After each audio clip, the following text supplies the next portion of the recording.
We're back here racing at Woodbine Mohawk Park. Yes, it's Tuesday. Yes, there's racing, and it's going to kickstart a few months of back to being 5 nights a week. I'm John Rallis on another hot evening, joined by the Hall of Famer Randy Waples, and I can't even tell if it's hotter today or it was yesterday. I can't tell. I think it's hotter today, and being a good old Canadian boy there, I'm feeling it. Mm-hmm. No doubt about that. What about you? Your lineage there, you're kind of used to the hot. You like the hot, don't you? I'm supposed to be used to it, they say, but I do not like it whatsoever. I tell you one thing, I'm sweating a bit more than I did yesterday. So for me, that's an indication that I find it to be hotter today. But I lost my prop wager. Thought that maybe pushed back a little bit today, so I lost my. You were propping on the way in, were you? Yeah, so I lost my prop bet, but all systems go. 6:35 post time, and you and I still managed to show up on time and ready for what should be a good night of racing, as Mark alluded to. Trotters today, some grassroots action, both some trotting colts and trotting fillies, and I really like handicapping these races, Randy. I don't know about you. I agree. I agree as well. I mean, trotters, they're a lot of fun to drive. They're a lot of fun to watch. The only time it's kind of, make you pull your hair out is when you got one that doesn't want to trot and all he wants to do is gallop or pace. Those ones can be a bit of a problem, but really looking forward to tonight. A lot of green horses, but, I think that there's a couple of real, there's going to be some chalk, but I think that there's a couple of, if you look hard enough, you're going to be able to find what you're looking for. I think a notable scratch, too, in the finale. Very Green, notable I thought scratch. That was a horse that I was probably going to go all in on. Me too. I have to adjust my tickets because of that. And, we talked about being hot and we're excited for racing, too. I'm excited for the rest of the week. I mean, the entries came out, obviously, this tonight for the weekend cards. Some really good races here at Woodbine Mohawk Park. Thursday, we've got the Tompkins Gears. We've got a few divisions of that. That'll be fun. We've still got some 2-year-old races on Friday and Saturday as well. So I know at the Meadowlands they've got some stakes events, the Brower, the Perfect Sting, the 6-pack. I think some of the local guys will be there. I know Doug's listed on Irvin Hanover and Osceola. He's going to be participating in the Crawford and I believe the Brower. And James McDonald is going to be listed on a couple horses as well. He's listed on Dial Square. We got the job done in the Armbro flight. Right. And Hasty Bid, he'll be driving, I believe, in the Crawford. There's one more I'm drawing a blank on. Coach Stephanos, his Breeders' Crown winner. Right, okay. Irv Miller's horse. Who is there anybody really tough in against Osceola? Oh, it's a tough division. Oh, yeah, is it really? Tough. Draws the rail. Because I think he's good right now. He's really good, but that's a good group of trotters over there, too. I know Melander's got a trotter, Aetos Kronos, son of Bold Eagle, who's actually had a stellar campaign to start off 2025. But it's a good group of horses. But I'm just excited to see. I mean, we kind of know what those horses are, even though it's fun watching them compete. I'm so excited to see the 2-year-olds here in action Friday, Saturday. I'll be keeping an eye out there. Those Tompkins Gears are nice races. Really nice races. And I mean, like last year, they're early stakes. And sometimes, there was, in my time, there's always guys that seemed to have their horses ready early. Then there was guys like McIntosh that seemed like they picked up all the late money, the great Bob McIntosh. But I liked last year. I liked the series because Mona Lisa debuted in it and carried that momentum right through the whole year. So, really gave us the first good look at her, in racing against, stake material, and then just to watch her, take her career all the way through that season. It's an interesting race. And speaking of, Bob McIntosh, and we know how smart and sharp and how he was an excellent horseman, a great guy as well. And I believe Incantation won the first leg of the Tompkins Gear, I want to say, at a big number. And I remember I was writing something for Standard Canada pertaining to Bob McIntosh, and he just loved to talk about his horses. And he said, this Incantation, she made a break in her most recent start, and he goes, she's going to come back with a big effort. And she won at 17-1. So when he says something, you listen. Yeah, and there was no better time in my life anyway than when once in a while you could catch him when he wasn't busy, and you could get him to talk horse for about 2 hours. I was just talk about seventh heaven. Listen, the luxury of my job too is I get the luxury of talking to all these horse people that, you hear about, but I never really grew up kind of, knowing too much about. And just for them to give me the time of day and the wealth of knowledge that Bob McIntosh just had. And he loved, like you said, he wanted to talk horses. Mm-hmm. It's not like it was a burden. It's like, I'm so busy at the park. He loved it. Yeah. And that was the beauty of it. So anytime you look at 2-year-olds or kind of see, babies come out and look at homebreds, you can't help but think of Bob McIntosh. The great McIntosh. Yeah, for sure. He's going to be deeply missed. A void that I don't think that ever can be filled. But I agree with you. Every once in a while when you got that opportunity to talk to him, it was just amazing. And I agree with you as well. Whenever you're racing, young horses and stuff like that, he's one of the first, people to pop into my mind. Just the way that he did it. And for me, again, being I was talking to somebody about this earlier. I'm not a horse person by any means. I mean, I'm in the industry now, and anytime I get a chance to learn a little bit about like the intricacies of training and how these certain subtleties can kind of help a horse in their performance, that's what Bob McIntosh was kind of explaining. Just hearing his thought process on the changes that he was thinking about making and why he did them. For me, it was just like it was a beauty just listening to it. I just loved it. I would say my two favorite guys to talk horse to, and there's lots of them, but my two favorites I would say would be Bob McIntosh and Per Henriksen. Boy, oh boy, you wanted to learn about horses and what to do with horses and certain situations and that. This guy was gold, Per Henriksen, and he was funny too. He was a lot of fun to be around, but my God, could you ever learn from this guy? Never got a chance to meet him, but I have seen some of his horses compete, and obviously just a great trotting trainer. Yeah, he could speak horse. Yeah. Something I'm still trying to learn. Yeah, it's a pretty foreign language. Yeah, sure is. It's a lot tougher than Greek, I'll tell you that much. All right, we're going to move on to some of our topics this evening, and we touched on it, the weather. It's hot. We're not going to try and downplay. It is really, really hot. Horses aren't going to be on the track very long. No, I can't imagine they will be, given the weather. And we didn't see that last night, too, right? I mean, a lot of they paraded very shortly, and rightfully so. And the card just kind of flew by. Yeah. I know we started an hour later, but it did fly by, and we saw some decent miles. I wouldn't say great miles, but there was a little bit of a wind last night. I think that played a role, despite the temperature being so high. Yeah. They're just going to pound that water to the track, but with being so hot and the sun baking down, it really only stays moist for a matter of minutes, and then it's back to being dry again. So there's going to be a lot of water coming out of Lake Mohawk onto that track tonight. And we're going to get to the track plays in just a moment, but again, last night it was so hot, and we saw where the horses were positioned and the end result. You had to be up close. We're going to get a look at the track plays in just a few seconds here too, but I'm wondering, we've seen a common theme of that. I don't know if it's going to be apparent here tonight as well, given the similar temperature. Do you think the track's going to hold the same? I do. Yeah. Okay. I think, like I said, I keep, like a broken record. I just keep coming back to the same thing. When you get a fast piece of dirt, it's hard to make ground up from coming from off the pace. You want a fast track, but when it gets fast like this, it's really, really difficult because they don't come back to you. And again, as I mentioned, we're looking at the 3/4 pole stats here, and you could see race 6, when Tactical Strike did get the job done. She got away fourth. I believe it was fourth, third or fourth. She was second because she was first over at the 3/4 pole. So again, while we do see some of these horses being first, second, third, or fourth, a lot of them weren't necessarily in the first, second, or third slot. Most of them were, I should say. A few of them weren't. It's just that's where they happened to be at the 3/4 pole. I'll tell you one horse who led all the way. How about HP Les Shadow going back to his roots in the last? He took no prisoners last night. Yeah. He does love being on the lead. Yeah. We know that when he's on the lead, he's awfully tough to pass, and everybody got the brunt of it, especially Jared Plant was trying to get a seat early, and Trevor Henry said, "Can't let you go." Yeah. Because this is my horse's best trip, no matter how quick we're going. And you could see Stashaway got a perfect trip last night. Yeah. And he just could not make up ground. The HP Les Shadow that we know showed up. If makes J.R. Plant feel any better, HP Les Shadow, I picked him on top, his last 3 starts. Yeah. Finally gave up last night. I think the last thing John said to me when we were doing that race, he brought up HP Les Shadow's name, and I said, personally, I can't see anything that would make me believe that he's going to race any stronger tonight than last night. And then I watch him go out of there, and take on take on everybody, and then last right to the wire. Well done. The Randy off angle is strong. That's a strong strong angle. Exactly. And, but he took advantage of a much better draw, right? He had much better draw. Second tier, he had post 9 the start prior, so middle of the gate draw. I'm sure in Trevor's mind, he's thinking, I've got to send this guy. If I want to have any chance, I've got to send him. He really is the best when you get him involved. You have to get him involved. Absolutely. So that was a action-packed race, but he proved to be loads the best because he didn't tire whatsoever. I got a feeling I'll be maybe using him as part of my plays next week. Yeah, I think so too. Off that effort, hard not to. All right, we touched on some performances last night, but we're going to touch on some performances going into tonight's card based on some replays that we're going to show throughout some of these competitors on tonight's 10-pack. And we're going to start off in race number 1. We're going to kick it off with grassroots action for the 3-year-old trotting colts. There's a couple rivals here, Randy, that are pretty enticing. I know the 9 to 5 current favorite, Wendell Blue Chip.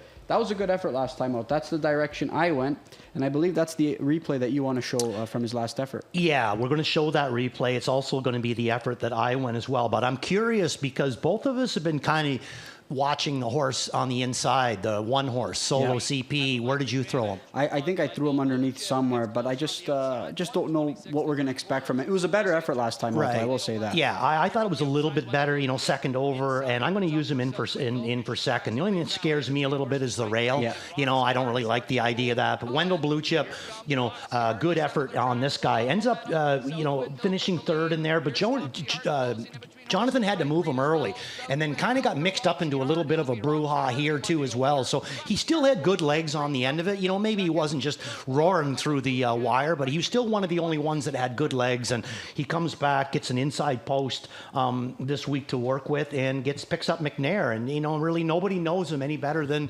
McNair. And so I'm going to throw him up on top. And it sounds like you're going the same route. I picked him on top last week. I thought he needed that first start of the year. Kind of a conservatively handled approach. I thought he finished up willingly, and then JD picks up the drive last time out. And who does he finish third to? Roxy Hart, who's a gold That's filly. who my pick and was. then Southwind Milk, who we know can be a Grand Circuit filly on her best days as well. So it was drifting out a little bit, but I thought when JD kept him to task and kept him straight, he was moving forward. He had every opportunity to get past in that replay. And he kept fighting to be third. So I think he's going to take an even bigger step forward here. Yeah, and I think it was a good effort, too, because, down near the end of it, he kind of got involved into a little bit of his momentum kind of got taken away from him. Then he had to start him up cold and get him going again, and the horse did it. Yes. He was still moving on the end of it. So, I agree with you. I think he's coming in here with a good effort there. What about Pierre in Paris? This has got to be a nice little drop down for him. It is, and I'm still not really sure what to expect from him. I think he's going to like the company that he keeps. I wish we didn't see that break last time out because I still wanted to see a little bit more. I wanted to see what he could show at the end of his mile, at the very least. I know he wasn't going to be much of a factor, but when you jump it off, it's tough. The one I'm intrigued with, Move Your Mass. Mm-hmm. We know this guy's capable of some good efforts. He's going to be in the Jeff Williams barn now. You know what? The winning qualifying effort, Bobby was after him a little bit, though, Randy. I still didn't love the way he was moving in that mile. I know the talent's there. I just wish he was trotting a little bit more smoother. Yeah, and he's a big horse. Yes. And my thing with him, I'm not going to use him in here tonight. And my biggest thing is I kind of found that even last year when Bruce McDonald was training him, he needed 2 or 3 starts to kind of get the good things going. So I'm going to take a wait and see. I know that there's no chance that you've probably seen this, although you do have a tendency to watch every single racetrack that goes every single day. But did you happen by any chance to see the Barracuda's last start at Grand River? Because I'm telling you, John, this horse was bionic. Like, I mean, I don't know if it's because of the 5/8 or maybe even get him down to a half, but this horse here, I would put a star beside his name. And any time that I see him racing on a small track, like a half or a 5/8 mile, I think he's going to be an instant play for me. What a different horse racing over Grand River to what we've been seeing here. And he looked like he actually wanted to trot because half the time he looks like he doesn't want to trot. Right, and wanted to race, and everything about him was different. We've never seen that from him we haven't seen it from a consistent basis. Right. So there's some talent there, but he's got some quirks that he needs to sort out. Maybe we're starting to see a little bit of a positive, maybe he's going to be trending upwards now. Maybe we're just seeing a horse that really enjoys a small track. Yeah, that could be as well. Because I don't know if he can trot any faster than 57 over this track. We'll get a better indication tonight, that's for sure. All right, we're going to fast forward all the way to race number 6, or race 2, sorry. We're going to go to race number 2. And we are going to highlight a little nice group here, another OSS Grassroots leg, this time for the 3-year-old trotting fillies. I think this is a pretty nice group. I think isn't this the toughest one? You know what? It is the toughest one, and I think Little Sweet, she stands out on class alone. I haven't liked what I've seen from her the last couple of times. I know that it was a tough group that she took on last time out. She needs to finish off with a little bit more trot, in my opinion. But she's got a chance to really kind of find her form here, Randy. But you and I are going to go different directions. We're going to go price shopping, and you're going to go to one that I pegged as a top win candidate last time out, but you're going to be braver and kind of go in that direction, unlike me, and that's PL Stevie. What'd you see from her last effort? Well, we're going to show that replay of what I seen from her last week. I thought it was a good effort. Again, Chris had to move to the outside. The one before, when she was in against Grassroots Starter, big movement on the end of it, but just had nowhere to apply it until it was too late. And then last week, he had her out early. Unfortunately, she had to come out really too early, but, Greek's a hell of a first over driver. He just sat out there and grinded because her biggest quarter is going to be this last quarter. All that time that she spent on the outside, and she still has a 28-1 quarter in her here. I like the way that he's doing. He's not overplaying it. You know, he knows that he's been stuck out there. This is not the trip that he was looking to give her, but to the same effect, you know, he's racing her, but he's just not going crazy. He only got beat a length and a half, 2 lengths, you know, so I think that she could come right back with a big effort, because one thing I do know about driving against Chris all these years, he rarely makes a mistake, if you could call it a mistake even. Maybe that's the way he wanted to race her, but if you wanted to look at it as a tough driver, a mistake, he rarely makes them 2 times in a row, especially with a horse that he trains. So I think that PL Stevie is going to be tripped to death tonight. And patience is something that he, you know, Chris typically preaches, especially with the filly who was unraced at 2. So I liked her in that spot. I wish I saw a little bit, I wish I saw her finish up maybe a little bit better, or finish a position higher, I should say. But as you alluded to or mentioned, he never really asked her. He just kind of sat there kind of patient as she got her on that turn. She was still moving forward on the end of it. And we saw the green book, sneaky good effort inside of her. She bounced back with a win. But, you know, we're going to have to see, because I think she's going to need to be put in play in this spot. I really do. She's got a good draw to work with. The first time we saw her in a grassroots, post 9. So I think tonight's going to be a much better draw for her, but she's going to have to be moving forward off the gate. Shampoo Girl, what do you make of her? I got her in for 4th. I would have liked to have actually put her higher. I thought that their last effort was a really, not the last effort, the one before that, where she finished second, beat ahead, coming from the 10 hole. I thought that was a really good effort, and I thought she was going to come up with a big one her next start, because you know me, I like when they race them on front sometimes, you know, and then go back to the way that they were racing them originally. But she just was not playing that night for Rick. You know, she went off as the favorite, made a break behind the gate, made another break down deep into the lane, but you know, again with Rick, you know, he'll get her mapped out. I think that she's good enough to be on the ticket, talent-wise, but I'm not going to put her in the top 3, because you know, I got to see a little bit more, behaving herself, I guess is the way to put it. All eyes going to be on the 5 horse, like we mentioned, Little Sweet, another Susie Kerwood trainee. There's a couple on the card tonight, her along with Nightingale. I think that she believes that they're both gold caliber fillies. Hey, she won the super final last year, so we know that she's a gold caliber filly. She's just not there just yet. So maybe she can use this as a little bit of a confidence booster to kind of get her where they expect her to be. Yeah, I mean, they might expect her to go back to a gold, and she might, you know, I mean, I don't, you know, that way. But the only thing I would say, though, is that when she's come back this year, she didn't grow that much. And I think that could cost her, you know, maybe she will end up being a gold horse or whatever, but normally, you know, you kind of want to see some filling out between the 2 and the 3-year-old year, and I didn't really see that with Little Sweet. Now, Mona Lisi, I didn't find that she grew any taller, but I did find that she filled out and muscled up big time. She weighs more this year than she did last year, so that's kind of what you want to see. Didn't really see it with Little Sweet, but I agree with you, John. The talent's there. Nice group here. And again, if you want to play against a Little Sweet tonight, I think there's going to be plenty of options, and you and I are going to go in different directions from the likely favorite. We're going to move on to race number 5. This closes out the early pick 5. Back to grassroots action for 3-year-old trotting colts here. I think all eyes are going to be on the... he's the second choice in the morning line, but I'm not so sure he's going to go off as a second choice. I think Outbound Train. I think he might be a little bit tough to beat here potentially. I'm going to go in his direction, and it looks like the replay you submitted, it appears as though you're going to go in that same direction as well. He's my all-in. Yeah, I don't blame you. Yeah, sneaky good on the end of it, especially down on the inside, but you kind of had to be watching him, right? This was a sneaky good on the end of it. You know, McClure can be sneaky, but this was a real sneaky that he threw in here. Go Blue. I think he's got a bad case of second-itis, so that's where I'm going to throw him in. Houston Sealster, I like the way that he races when he stays at it. Much better post to work with this week. Got him in for a piece of it. And then 8-way roller. Going to throw him in, picking up James McDonald, and Bert sent him down the road last week, which again, I like that angle. But Outbound Train, Bobby McClure, you're going to see him come with this guy on the outside, and what I would consider to be a sneaky good, you know, effort on the end of it there. He doesn't really, you know, show anything flashy, but look at him right here at this point. He's really the only horse moving forward. He came a long ways to do it, and Bobby, much like we seen with Chris Christoforou earlier on, never really pushed the envelope too hard. He took what he was going to get. He knew he was out of position. He got what he got. I think he's going to come into this race very strong. And 2 things, the horse that you saw him gaining on, Fast Snap, a gold colt. So I think you got to love that. And second off, it's not like Bobby needed that kind of trip to kind of get familiar with this horse. He knows him because he drove him the first time he made his debut here in Ontario. And how good was that effort? That was probably his best effort that he's shown. And he was runner-up in that try. So we know he can take air.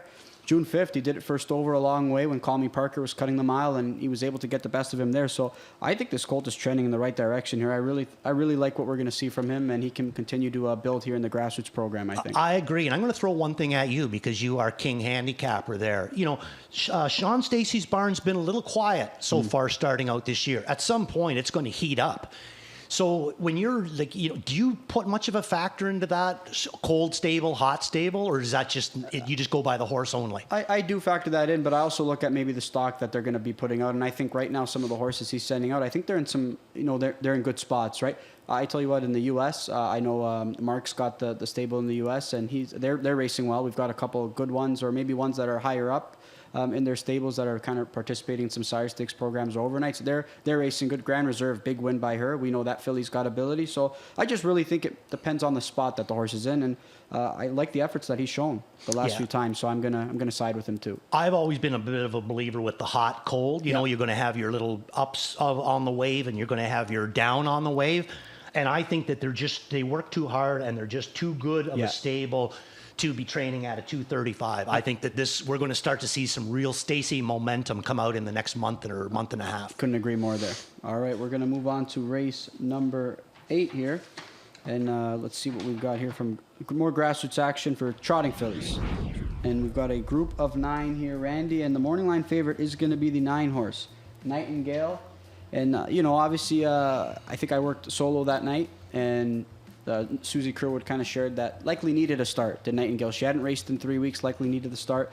Went off as the 3-5 favorite, and Jody didn't pull in that effort, but did suffer broken equipment, a flat tire. So there was a legitimate excuse, which made sense because she had no trot whatsoever in that effort. But we know that she's capable of some big efforts here, and we're going to highlight a replay earlier on this season that shows just what we're talking about. I so agree with exactly what you're saying. You know what I mean? And that's why we're going to show the May the 9th. Replay. Now, this is the elimination of the SBOA. So she had a good spring series, had a couple of seconds in there. After this elimination, and she puts up a good effort here. She ends up finishing 4th in here, but 27-4 on the end of it for Chris Jr. I thought she looked good. But from this point on, it's been the SBOA final, which to me, you know, she was over her head. Then she comes to the gold, which at the time, you know, maybe she wasn't just right on her peak. So again, tough race. Then she comes up next week where she actually has the time to shine. She gets a flat tire. Nothing really happens. You can see her on the run out, but she looks good. She's trotting good. I'm going to side with Susie Curwood on this one, 9-hole or not. I think that she's more than capable to put up a big effort in here tonight, and that's what I'm looking for, and that's where you're going as well. I'm going to go to the 7-horse Tohonta. I went with that one last time out. While I do think Nightingale can bounce back with a big effort, I just don't love the draw. I think that's going to be her detriment. There's a lot of speed to her inside. I think if there's a favorite that you can try to play against, I think this might be one of them. I did throw, but at the same time, if that was a legitimate excuse last time out, right? Flat tire, likely needing that start. And now it's a grassroots leg, right? So, you know, when you miss a few weeks in advance, a few weeks in between starts, and now you're coming in off an effort like that, I think you can, you know, throw that race out the window and expect her to be good because Susie did say she expects her to be a gold caliber filly maybe later on in the summer. So she's going to have to show it in some grassroots tries first. She's going to have to. Now, you're going to go to Honta. I got this one in for 3rd. I thought it was a real good effort last week, especially when you factor in the 10-hole. The one that I think is going to come up with a huge effort tonight is Resolved. Okay. For the Benoit Bears run out, second time Lasix, and really, you know, trotting and finishing quite well without the Lasix. If she's been bleeding, you know, and he's caught onto it or whatever, and now she's on the Lasix program, she's only going to probably get stronger and stronger. So I think a lot is going to be dependent on how she races tonight as far as what she does down the road. Ocean View Rumors, I think she's going to put forth a good effort, and Deborah, bridal change tonight. I think we can expect her to be going forward. So could be an instance where maybe she steals a race. I'm not too sure, but there's other ones that I kind of peg a little bit higher. But that's why I think Nightingale, just by virtue of where she draws tonight, I think she could be up against it. I think the earlier division with Little Sweet was the most talented one. This to me is the most evenly matched. Like they're all talented from 1 right to 9. They're all basically on the same thing. So this is a real handicapping race, and congratulations before we get there, because I know you'll come out on top. I hope so. All right, race number 10 here. We're going to go to the finale. More grassroots action. John. Big scratch. We touched on it. Get the green. When he's on his game, he's a gold colt. he held it together, was able to get the job done in a non-winners of 2 event. First start after a few weeks as well, or nearly a month, I should say. And now it seems like it's going to be anybody's race. But I tell you what, there's a couple rivals, Randy, who are coming off some good efforts. And it's the other horse who's dabbled in some gold tries. The rail horse, Rising Interest, post 10 last time out. He didn't hit the board, but he finished up nicely, I thought. I thought so. I thought both of his last 2 starts were much, much better improved than, when he'd been racing a little bit earlier. So he's going to be my top pick in here. It was going to be Get the Green. And with him being scratched, I'm going to go on to Rising Interest. But I always had him in for second anyway. I like the way Putty's Barn's been racing. I think Tyler Borth has been doing a really, really good job out in the track. And, he knows this horse. And if I'm correct, I think this start and the start before that were 2 of his better. And I like the fact that Tyler's looking. He's looking for room, making sure that he's got room to work with, because obviously the horse still has a little bit of pony left on the end of it, even with the 10 hole. So he's going to end up being my top pick in here. Whip up late in the mile, just before the wire. Knows he's going to get what he already got, and you can see on the run out he kind of caught up to a few rivals, with the 4-horse being Richie Rich. Mm-hmm. So he's been flashing some nice final quarters. The trip scenarios haven't really worked out for him. He can leave out of there. Oh, yeah. I just don't know what we're going to see from the rail. Do we see a more aggressive approach? We also thought that maybe the 7-horse that you liked for Vic Putty the other day that won in the first race. I mean, wasn't always getting away in good spots, but was able to do it first over in dominant fashion. So this could be a horse that's sitting on another good effort here tonight. I agree with you, and to make it. Anytime that I've seen them race him like in front, say, I don't like him. Mm-hmm. But I do like him when they can kind of keep him close. He ends up following a helmet, and then he usually has a big move on the end of it. So I guess that's kind of the way that I'm kind of hoping with the rail, that he's not able to push him right out of there. So that closes out the late pick 5, and that's the last race of the card. But there's 2 pick 5s, an early and a late, and we're going to touch on the early pick 5 here this evening.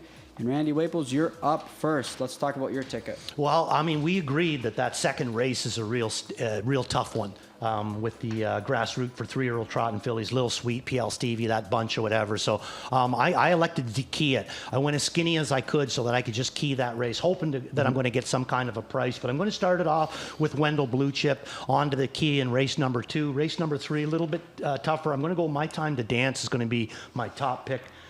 James McDonald picking up this guy, and then Corporate Business and Always Be Sweetest I also have in there, and then back to singles it's going to be Teller's Choice in race number 4, and then Outbound Train in race number 6. I think you've got a great chance to hit this pick 5, because Teller's Choice, we know, is I think the horse is going to bounce back tonight. Back in the grassroots, outside draw I think is going to be better for that one. Me too. Gap the gate from the rail and never got away in a good. It was over from the word go. Last time out, so I'm going to go single with her again. First leg of the pick 5, I'm going to go 3-5. I really do think this Move Your Masto has some ability. I just didn't love the way that, that horse was moving in the qualifier, but maybe that's just the way he goes all the time, and I think that this is a horse that I think can pop up with a good effort. Race 2, I went 3 deep. It's not my vault. It's going to be my top pick. I liked that effort last time at Grand River. I thought her grassroots try on May 26th, I thought that was a sneaky good effort, one that I'm going to throw in. And then Shampoo Girl and Little Sweet. If she shows up, we know she's good to go. My Time to Dance, I'm with you, Randy. I think this guy could be sitting on a big effort tonight off a confidence-boosting score at Kawartha Downs. All in on Teller's Choice, and to close it out in the last leg, I am going to go 3 deep because just don't really know where Outbound Train might get away.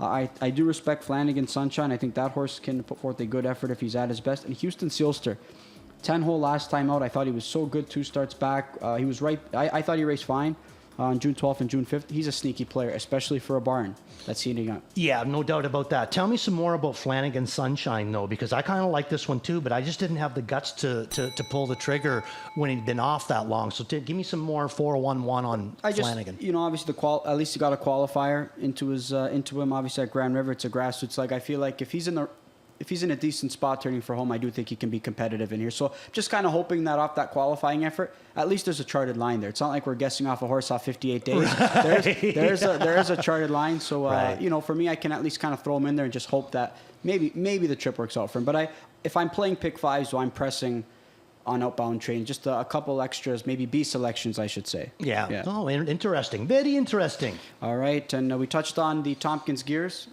Coming up on Thursday, we're going to start previewing those fields here. on Thursday night, and we could see a field of 6. I'll have the red. That's going to be one that I believe Rick Zeron sends out there. I think installed as the 8-5 or 6-5 morning line. I think 6-5 morning line favorite, if I remember correctly. Nice qualifying effort by this one. First over, whip up for Rick Zeron, and was moving nicely at the wire. I think Rick's got some power this year. Yeah. The Rick's horses have impressed me. I'll tell you another guy that's horses impressed me big time so far is Doc Moore. Oh, he's got and I think we're going to see a couple of them debut on the weekend as well. I know Dad was one of them. Yeah. That a lot of people are talking about. He looks real good. He's out on the weekend. Oh, so okay. Wouldn't that be nice for the Mackenzies to get a horse like that? 100. Talk about two people that deserve to follow a real nice horse around. If that qualifier was any indication, we're looking at a pretty good rookie. This one horse is a pretty nice one. That one is going to be a morning line favorite, I believe, in this division. You picked this one on top as well. Yeah. And really nice effort by her. And a bet's a bet. She was also pretty sharp in that debut as well. So I think the focus is going to be on those two. But, we're going to see if anybody else can emerge. And Tompkins Gear's another division here. Cupid Hall. Mm-hmm.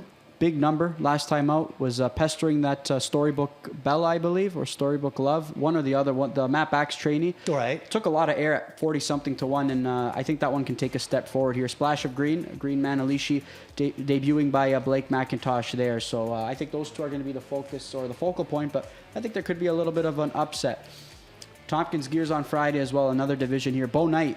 He's been pretty sharp in a couple qualifying efforts for Blake McIntosh, who's looking to have another star-studded rookie class. We saw Quickaway gone the fastest mile of a 2-year-old, I believe, in a pari-mutuel race at Yonkers, and we saw TH check me out. He got the job done in the first 2-year-old race here in Ontario. So he's off to a good start, Randy. He is, and the way that he was given that first win by Tyler did absolutely nothing with him. He's going to come into this race so fresh. And just for them to finish up the inside like that under the hold that Tyler had that one in, I think that's going to benefit. And here's a look at the other division. And speaking of Dad, post number 5, you're going to get a chance to look at this one. So is Moore keeping the colors on? Did you notice? You know what, James? Is this Friday? Okay, James will be available. I think he is listed on Dad. So okay. I was going to say, because I thought if it was Saturday, I would say that might be a possibility, because James has some other commitments that he's got to tend to. But I believe James McDonald is listed aboard that Doc Moore trainee, and I'm sure he's going to be excited about that. I think Louis qualified him. I don't believe Louis is here this weekend. Oh. So I think James McDonald's going to get the call. He might be listed, if I'm not mistaken, he might be listed on like 5 in that race. So he's going to give Dad a good look. Busy man is that James McDonald. He's got a lot of picking to choose from. He does so. We're going to look at some action on Saturday. We looked at some 2-year-old races for those Tompkins Gears division, but we're going to get a look at some North America Cup participants, or at least one of them. And there's a look at Crackshot. He headlines the first 3-year-old Pacing Colt Gold. And again, Doug McNair listed to drive at the Meadowlands for a couple of races, right? Osceola and Irvin Hanover. Not sure if he's going to stick around here locally to sit behind Crackshot, or if he's going to head stateside there to participate at the Meadowlands. But 2 divisions of 6 and 6, Randy. So listen, that's a great opportunity for the everyone, owners, breeders, everyone involved, because lots of money to be made, especially with small divisions. Yeah, Crackshot, just on paper is probably going to stand up, stand out. But I'm really looking forward to Boxer Sealster when he starts to get back into that mojo. He's you know better what I mean? than what we've seen. Yeah, because he is a better horse than what we've seen. We say Crackshot lays over them, but we thought that was the case before. And then who got the job done? Control the Rock, stepping up from a maiden victory, and was able to get the job done at a big number. So we have seen Crackshot susceptible to getting beat. And we're going to look at the other division here, and there's the gray, Sterling Choice. He's going to headline the other division there, and what I think is a bit more wide open, All-Star Maniac. He's going to be in that division as well. Aquinas Hanover will be participating in that. So again, I think Bob McClure's listed on All-Star Maniac, but he's also listed on Aquinas Hanover. Smiling Dancer was scratched in that overnight. He's sitting on a big effort, I think. I agree, and I think that this horse on the outside, I don't think he's all done yet. O'Brien, you know what I mean? Winner? Yeah, I mean, I kind of wrote him off after the Battle of Waterloo, because that was a tough journey, and he come back in 2 starts. He's back in the winner's circle. Yeah. Just a tough horse. I didn't love what I saw his first start Me neither, of but I his think sophomore that campaign, but right. I think those other 2 starts that he got under his belt, I think those were positive efforts going forward. Okay, we touched on a lot, Randy. We touched on the heat. Some replays tonight, what's going on this weekend. But now we're going to touch on the plays of the night, Randy, and you're up first. Okay, well, we're going to go Worth a Look is going to be the early one, that race 2, and that's going to be PL Stevie. I All In's going to be Outbound Train in race number 5. Beat the favorite Beach Cowboy, J.D. Drury in race number 6. And then Waples Watch will be That'll Be Tiger in race number 9. Pretty familiar with that guy, I'd say, aren't you? Yeah, I drove him once or twice there, but I've always kind of liked when he comes back over here and does some racing. He's in a good spot. I think he Yeah, can. I think so. Second time for the new trainer as well. I think the horse, Jason Libby, I believe, could be sitting on a good effort. There's my plays of the night here. Value play, it's not my vault. I think that one could be sitting on a sneaky good effort, and it's going to offer up some good value. Best bet, My Time to Dance. I like that effort at Kawarth. I think he could step up versus this group and get the job done. Spot play, Man Force. We talk about confidence, Randy. This guy's got the confidence now. 2 wins this year, and he seems to be trending forward. And my worth a look. My spot play last week was Tahonta. I'm going to go back to her tonight and hope that she can get a cleaner trip. So nice little grouping there. There you go, and we're going to get some plays of the night. Ghislaine, the odd man out, get the green scratched. Nothing worse than loving a horse and seeing them scratch in the changes. But Sean Patrick Nolan taking over for Tuesday. Every Tuesday, Nahu Picks, you'll see Sean Patrick Nolan's name up there. Ocean View Rumors, his spot play. Garnet Barnsdale going to Tahonta in race number 8 as well. I'm looking forward to this card. First Tuesday night of the year, and I think it's a nice card, and looking forward to dissect the action. Just quickly before we go to break, I won't be long there. I seen on Standardbred Canada today, for all those old timers out there, there was a guy, he showed up on the Standardbred Canada obituary. His name was Rick Merriman. A lot of the guys like me and guys that I grew up with, and him being one of them, we knew him as Ricky Paymont. And unfortunately, he died from MS. And he was one of those guys that you hear me talk about it once in a while. Every once in a while, you'll come across a person that, for whatever reason, horses love them. And because they love them, they'll race really, really hard for these individual grooms. I've seen lots of them. I got to say that I normally give the edge on this kind of situation to the females. For whatever reason, the horses really race very, very good for female grooms. But Ricky Paymont, Ricky Merriman was one of those kinds of grooms. And I just wanted to say that, to all those people out there, he meant a lot to us. Great guy to be around. And I'm going to miss you, Ricky. And I think the horses are going to miss you too. So rest in peace, Rick Merriman. Yeah, it's something you always hear. Typically that horses race better for those who show care. They're out there. And I never understood it before I started working in the industry, and you see it firsthand. And definitely nothing more special than a bond of a person and a horse as well. And you certainly see, and they seem to know, if someone's affiliated with the horse who kind of just went through something or passed away, they seem to always know. You want to hear a real quick good story. When I was working for Luke Blay in New Jersey, we'd start work at 4:30 in the morning because it's so hot down there, right? So we'd start at 4:30 in the morning. But there was a girl that paddocks for him still, that works for him, Nadia. You'll see her out there in the winter circle all the time. And she would always feed at 4. We'd show up at 4:30 and then start our day or whatever. But so many times I would walk in the barn, all the lights out, because Luke wanted all the lights shut out when they got fed. You'd walk in the barn and there would be Nadia sound asleep on top of one of her horses. Her horses would be laying down in the stall, and she'd be sprawled right out on top of this horse, sound asleep, and the horse would be sleeping too. Yeah. Now that, to me, is love for an animal. Talk about a bond. But I'll tell you what, that's why I'm not a groom. 4:30 start time, no thanks to me. All right, but there's start time, 2 minutes to go before race number 1. And thanks for the words, Randy, and we'll get the show on the road.